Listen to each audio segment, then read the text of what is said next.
Have you ever wondered if loneliness in old age is something to fear or embrace?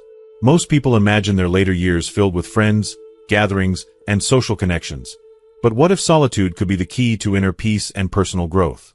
In this video, we'll explore a perspective that might challenge everything you've believed about aging and friendship. We'll dive into the teachings of Buddha, who offered a profound view of solitude that many overlook. By the end of this video, you'll discover why embracing solitude, especially in old age, can lead to a richer, more fulfilling life.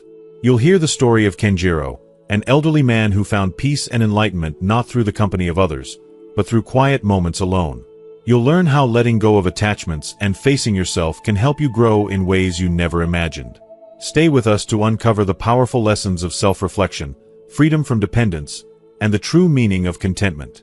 Trust me, this is one video you won't want to miss. If you are not subscribed, I recommend subscribing and activating the notification bell so you don't miss any videos. Your support means a lot to me, and if you enjoyed this video, you can help me continue spreading the valuable lessons by liking and sharing it. Choosing not to make friends. When we envision our twilight years, many of us paint a picture of warm, joyful companionship.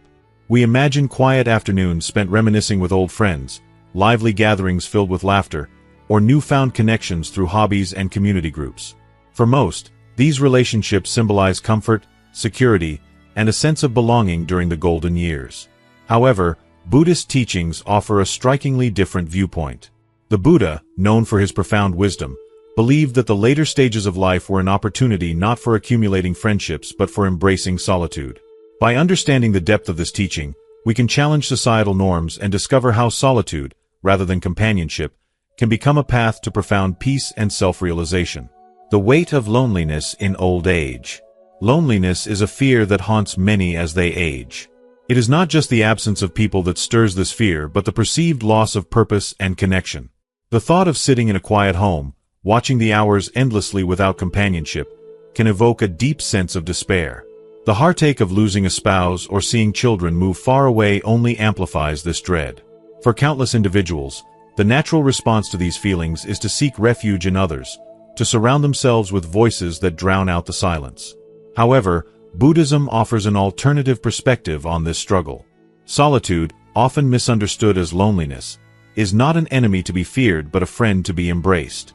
The Buddha taught that solitude is a sacred space where the soul finds freedom from the distractions of the world. It is here, in the stillness of our own company, that we can confront our fears, heal our wounds, and uncover the boundless potential for peace and wisdom that lies within us. To explore this idea further, let us turn to the story of Kenjiro, an elderly man whose journey from fear to enlightenment serves as a powerful example of the transformative power of solitude. Kenjiro's journey, from companionship to stillness. Kenjiro was a man beloved by all in his rural village. Known for his hearty laugh and generous spirit, his home was a hub of social activity for decades. Friends would gather around his fireplace in the winter and his garden in the summer, sharing stories, meals, and laughter. Kenjiro thrived in this camaraderie, drawing immense joy from the relationships he had nurtured over the years. But as time passed, Kenjiro began to notice a change. His friends grew older, and many passed away. The once lively gatherings became smaller and less frequent. Though he tried to rekindle his social circle, a quiet unease began to take root in his heart. After every visit or gathering, he felt an inexplicable emptiness. The joy he once felt in the presence of others now seemed fleeting, replaced by a longing he could not name. One crisp autumn morning, troubled by his restless heart, Kenjiro decided to visit a nearby temple he had often admired but rarely entered. It was nestled at the foot of a mountain, surrounded by trees whose golden leaves shimmered in the sunlight. Hoping to find guidance, he approached a monk who was sweeping the temple grounds. The encounter with the monk. Kenjiro bowed deeply and shared his struggles with the monk. "Reverend," he said, "I fear the loneliness that seems to creep closer with each passing day. My friends are few, and my home is silent. How can I bring back the joy I once felt in their company?" If you are still watching this video and find these lessons useful, please comment 1 below to let me know that you are still here with me. The monk, an elderly man with kind eyes and a serene smile, listened intently. After a moment of silence, he replied, "Kenjiro, your loneliness is not a burden to overcome but a teacher to learn from. Buddha himself did not recommend seeking friends in old age. Kenjiro's brow furrowed in surprise. "But why?" he asked. "Aren't friends the source of comfort and joy, especially in these later years?" The monk placed his broom aside and gestured for Kenjiro to sit with him under a large maple tree. "Let me explain," he said. "The Buddha's teachings on solitude are not about rejecting others, but about embracing the sacredness of your own company. Let me share with you 3 lessons that can transform the way you see solitude." The 3 teachings of Buddha on solitude. 1. Solitude as the path to inner peace. When we are surrounded by people, even those we love, our minds often become restless. We are pulled in different directions by their emotions, needs, and expectations. Solitude, however, is a sanctuary where the mind can rest. In the stillness, we hear the whispers of wisdom that the noise of the world often drowns out. This peace is not emptiness but fullness. Fullness of clarity, understanding, and self-awareness. 2. Solitude and the freedom from attachments. Attachments, even to friendships, can be a source of great suffering. People change, relationships fade, and loss is inevitable. By clinging to these connections, we tie ourselves to the pain of impermanence. In solitude, we learn to release these attachments and find a love that is unconditional and independent of others. A love that arises from within. 3. Solitude as a gateway to enlightenment. The Buddha himself sought solitude in his quest for enlightenment. It is in solitude that we confront the truth of our existence and discover the boundless potential of our spirit. In the quiet, we are free to explore the depths of our souls and connect with the divine. This is not loneliness, Kenjiro. It is liberation. A transformative journey. Kenjiro left the temple that day with much to ponder. Over the following months, he began to incorporate the monk's teachings into his life. He set aside time each day to sit quietly by the river that ran near his home, watching its gentle flow and listening to the rustling leaves. He began to let go of his expectations from others, finding joy in simple things: the warmth of the sun on his face, the sound of birds at dawn, the feel of the earth beneath his feet. Slowly but surely, Kenjiro's fear of loneliness dissolved. He no longer sought to fill the silence with conversations or distractions. Instead, he embraced it as a sacred space for reflection and growth. The solitude he once dreaded became a source of strength and serenity. Reframing old age. Solitude as a gift. Kenjiro's journey invites us to rethink our relationship with solitude and companionship in old age. While society often equates happiness with social connections, Buddhist teachings remind us that true contentment comes from within. Solitude is not a void to be feared, but a canvas upon which we can paint the masterpiece of our inner life. It is a time to cultivate peace, wisdom, and a profound connection with the divine. As we age, let us not fear the quiet moments but cherish them. Let us see them as opportunities to grow, heal, and rediscover ourselves. In the stillness of solitude, we may find not just contentment but the truest expression of who we are. Teaching 1. Solitude to face yourself. The monk's voice was calm, yet it carried a gravity that felt almost tangible. He began with a teaching that felt both ancient and universal: the transformative power of solitude. He spoke of how Buddha had taught that as one nears the twilight of life, it becomes essential to turn inward and confront the essence of one's being. In the quiet of solitude, the monk explained, you meet yourself, your true self, free from masks, free from the roles imposed by society. He warned that excessive involvement with others, while often comforting, could scatter one's energy and distract from the deeper truths that lie within. For Kenjiro, these words were like a mirror held up to his soul, revealing a part of himself he had long avoided. He sat silently, feeling as though the monk had unknowingly recited the story of his life. Kenjiro had spent years pouring himself into relationships, chasing the fleeting sense of worthiness that came from being needed, liked, or admired. Now, in the face of the monk's wisdom, he realized the toll it had taken on his connection to his inner being. A painful realization. The monk's teaching stayed with Kenjiro long after their conversation ended, gnawing at the edges of his consciousness. That night, as he lay awake, memories began to surface, some vivid, others hazy. He remembered his youth, a time when the laughter and companionship of friends had been his sanctuary. Back then, he believed that their presence was proof of his value and that the bonds he formed gave his life meaning. But as the years passed, Kenjiro began to feel a hollowness that no amount of socializing could fill. He realized that he had been avoiding something, perhaps even running from it. The monk's words clarified what it was: himself. The truth was both sobering and liberating. For so long, he had sought validation from others, mistaking their approval for self-worth. Now, he saw that he had neglected the one relationship that mattered most, the relationship with himself. But this epiphany was not without its challenges. As Kenjiro began to distance himself from his social circles, a wave of loneliness washed over him. It was a strange, unfamiliar loneliness, not the kind that comes from a lack of people but from the absence of distraction. In this stillness, he was forced to face the thoughts, fears, and regrets he had long buried beneath the noise of his busy life. Embracing solitude. The weeks following his conversation with the monk were a time of quiet transformation. Kenjiro decided to embrace solitude, not as a punishment but as a practice. He began each day with a simple ritual, rising before dawn and stepping outside to greet the world. The mornings were cool and quiet, the sky painted in shades of pink and gold. As he walked through the countryside, he noticed things he had never paid attention to before: the way the dew clung to the grass, the gentle hum of insects waking with the sun, and the soothing rhythm of his breath. These walks became a cornerstone of Kenjiro's new life. They were more than exercise. They were a meditation, a time to listen to the whispers of his heart. As the days turned into weeks, he began to feel a shift within himself. The emptiness he had feared so much was gradually replaced by a quiet contentment, a sense of peace that came not from others but from within. Kenjiro also turned to journaling, a practice the monk had suggested.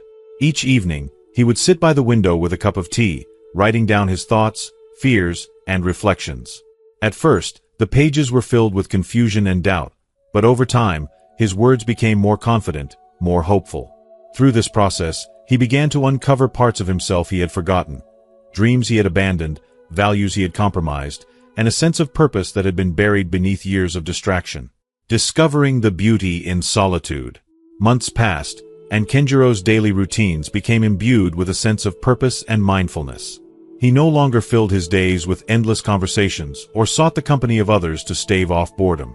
Instead, he found joy in the simplicity of life, watching the sunset, tending to his small garden, or reading a book by the fire. The world, once so chaotic and demanding, now felt calm and welcoming.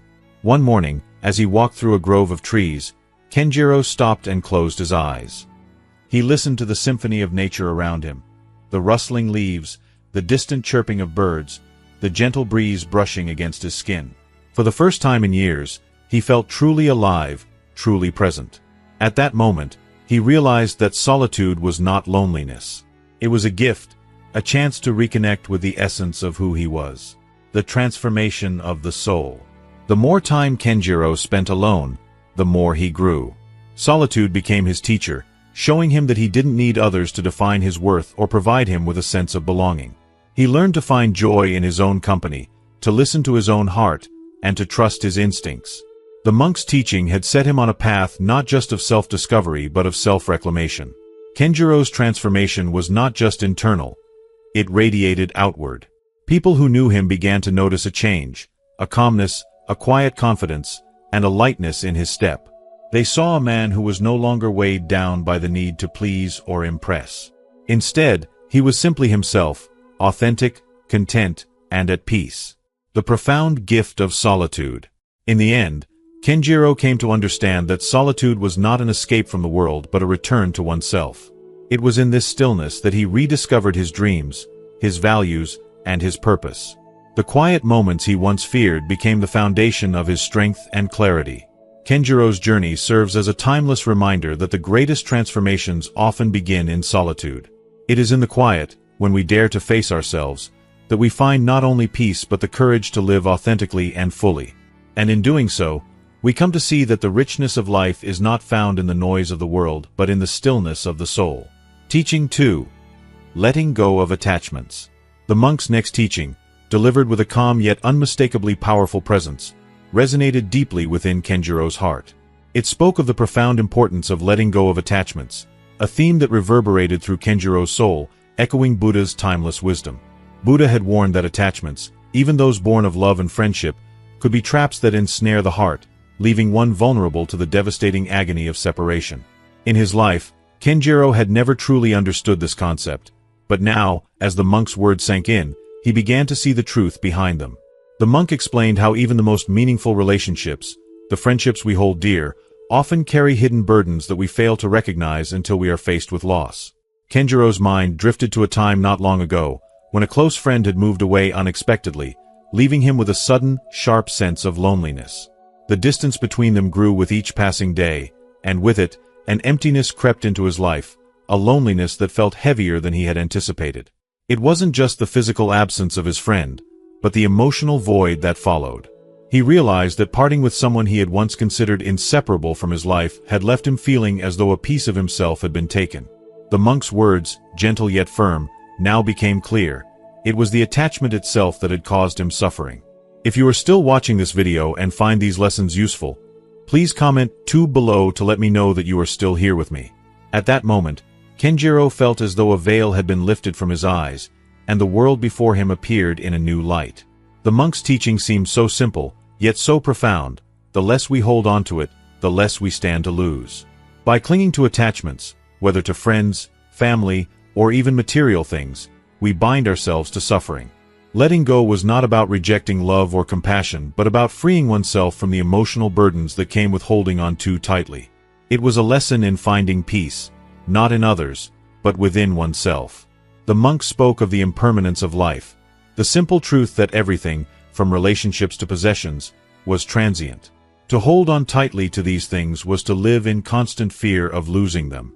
The monk urged Kenjiro to embrace the concept of detachment, not as a form of indifference but as an act of profound wisdom, a way to preserve one's inner peace. The journey toward freedom from attachment. Kenjiro's journey of understanding began with a subtle shift in his perspective.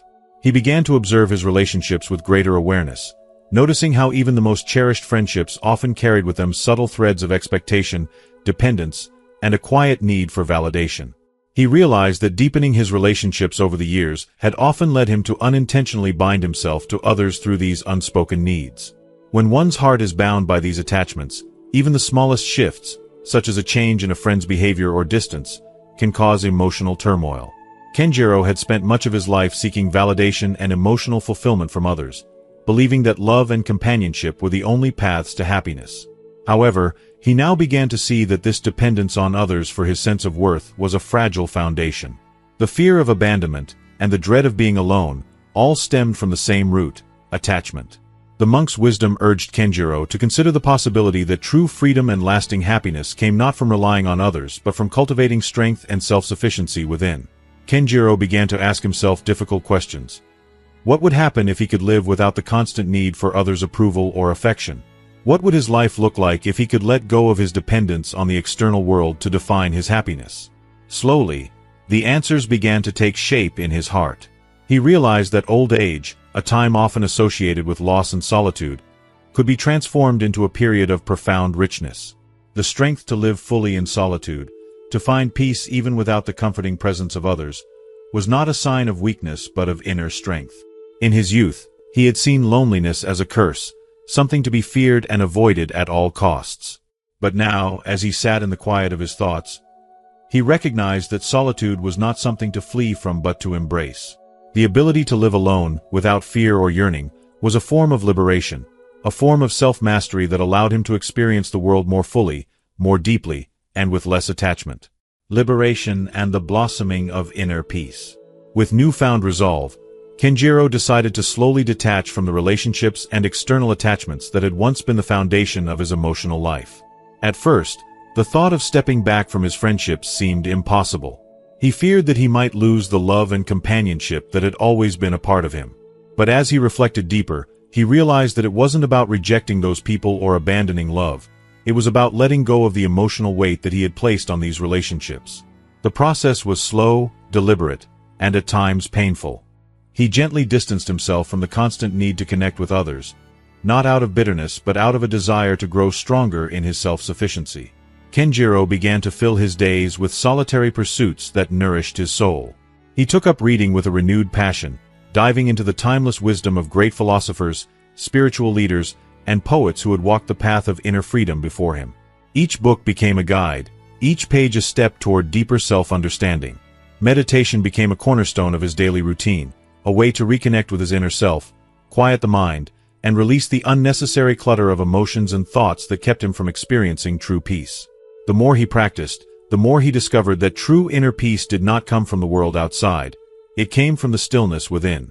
In the silence of his own company, Kenjiro found a quiet joy that was not dependent on anyone else. The loneliness that had once threatened to consume him now felt like a soft companion, a teacher that invited him to discover a deeper, more intimate relationship with his soul. Over time, he began to feel a profound shift, a sense of freedom and tranquility that was unlike anything he had experienced before. The pressure of external expectations, and the need for validation from others, began to dissolve. He realized that his happiness was no longer tied to anyone else's presence or approval. He was finally free to live fully and authentically, without the weight of attachment weighing him down. Kenjiro's journey toward liberation was not one of isolation but one of connection, to himself, to the universe, and the present moment. He learned that the essence of life is found in the ability to let go. By releasing his attachment to external things and people, he was able to embrace life more fully, more deeply, and with a sense of gratitude that was unshaken by the inevitable changes of life. Through letting go, Kenjiro discovered a well of inner peace that could never be taken away. He learned that true love, true friendship, and true happiness are not things we possess but experiences we allow to flow freely through us, unburdened by attachment. In this space of release, Kenjiro found not just peace but an expansive joy that permeated every part of his being. His soul was free, and in that freedom, he felt a profound connection to the world, untouched by the fleeting nature of attachment. Teaching 3. Preparing for Enlightenment. The monk's final teaching left an indelible mark on Kenjiro's heart, as it called him to a deep, spiritual awakening. The monk spoke of the great wisdom of preparing for enlightenment, an approach that transcended worldly attachments and the fleeting desires of the material world. According to Buddha, old age was not a time of despair or regret but a profound opportunity for spiritual preparation. It was in these final years that one could begin to sever the ties that bound them to the transient nature of life. In truth, he explained, the key to attaining enlightenment lay in learning how to let go of attachments, relationships, and most poignantly, the sense of self that clung to the world. The monk shared that Buddha's teachings on impermanence were not meant to evoke fear or sadness. Rather, they were meant to instill peace by showing that detachment from the ever-changing world is the path to tranquility. Relationships, no matter how deeply cherished, could often act as weights on the mind, keeping one from achieving the clarity required to walk the path of enlightenment. The act of over-investing in friendships and attachments, though often motivated by love, could ultimately hinder the essential mental preparation for achieving a state of inner peace. True enlightenment, the monk advised, was about the ability to experience peace and equanimity that transcends the noise of the external world. Growth through the embrace of solitude. At first, Kenjiro found the thought of solitude overwhelming, a daunting silence that seemed to hold nothing but emptiness. He had always been surrounded by others, finding comfort in companionship and the constant distractions of daily life. But as the monk's words sank deeper into his soul, Kenjiro began to understand that it was only through embracing solitude that he could come to terms with the true nature of his being. In those first moments of stillness, Kenjiro was forced to confront the parts of himself he had long buried. His fears, his insecurities, and the wounds of his past that had shaped him into who he was. The quiet that had once seemed suffocating now revealed itself as a sacred space for healing. No longer distracted by the noise of the world, Kenjiro could finally look within, acknowledging his weaknesses without shame, and understanding his strengths without arrogance. Solitude, Kenjiro realized, was not something to be feared or avoided. It was in this stillness that his true nature could emerge. The silence, which once felt like a void, was now filled with the potential for personal transformation. The absence of others, which had once caused him anxiety, began to feel like the freedom he had longed for. In the solitude of his own company, he came to see that his growth could not be found in the eyes of others, nor the words of well-meaning friends. It could only be found by looking within, by sitting in the quietness of his mind and allowing his spirit to unfold. Kenjiro's path to enlightenment. Kenjiro's spiritual practice deepened with each passing day. He committed himself to the discipline of Zazen meditation, dedicating hours each morning to sitting in stillness, focusing on his breath, and embracing the discomfort that arose from sitting quietly in his thoughts. The outside world began to fade into the background as his internal landscape became clearer and more serene. The weight of the world, with its pressures to achieve, to be liked, and to be seen, began to melt away. He was no longer a man defined by his external circumstances or the judgments of others. Through the practice of meditation, Kenjiro found a new kind of joy, one that was not dependent on external circumstances. He stopped seeking validation from others. He stopped measuring his worth by the standards of society or the opinions of those around him. Instead, he began to experience joy in simply being.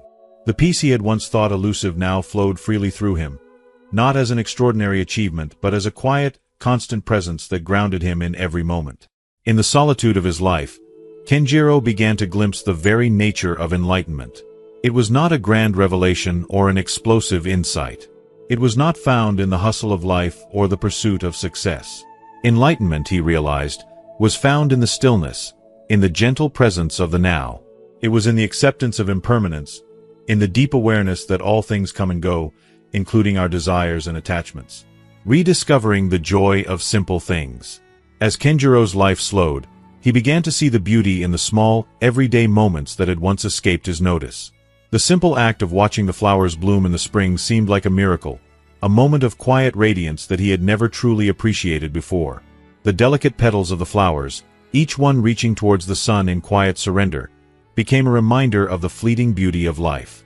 Each moment, no matter how small, was a gift to be cherished. The sound of birds singing at dawn, which had once been mere background noise, now filled him with a sense of profound peace. Their songs were not just notes in the air, but expressions of life, of joy, of connection. The wind, once a mere element of nature, became a tactile experience, its gentle caress on his cheeks reminding him of the simple, unspoken connection between himself and the universe. These simple pleasures, which he had once brushed aside in the rush of life, now filled his days with profound meaning. Loneliness, which he had feared and avoided, had transformed into an experience of tranquility. He no longer saw solitude as a burden but as a source of peace. It was in these quiet moments, without the noise of social obligations or the pressure to perform, that Kenjiro found the richness of life. Gratitude for friendship, love for solitude. Though Kenjiro had come to cherish his solitude, he did not forget the importance of the friendships that had shaped him. He was deeply grateful for the people who had walked beside him on his journey, who had supported him in times of difficulty, and who had loved him through his imperfections. He recognized that these relationships had been necessary for his growth, and for that, he was thankful. If you are still watching this video and find these lessons useful, please comment 3 below to let me know that you are still here with me.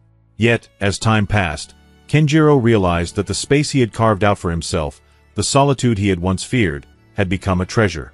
In his quiet moments, he felt an overwhelming sense of fulfillment that had nothing to do with others' opinions of him. His own company became enough. He discovered that there was a deep and immeasurable joy in being with oneself, in exploring the vast inner landscape that had once seemed so alien. The solitude that had once terrified him now felt like home. Kenjiro's heart swelled with gratitude, not just for his friends and companions but for the wisdom that solitude had gifted him. He had discovered a depth of inner peace that surpassed any external affirmation. His days spent in solitude were not empty.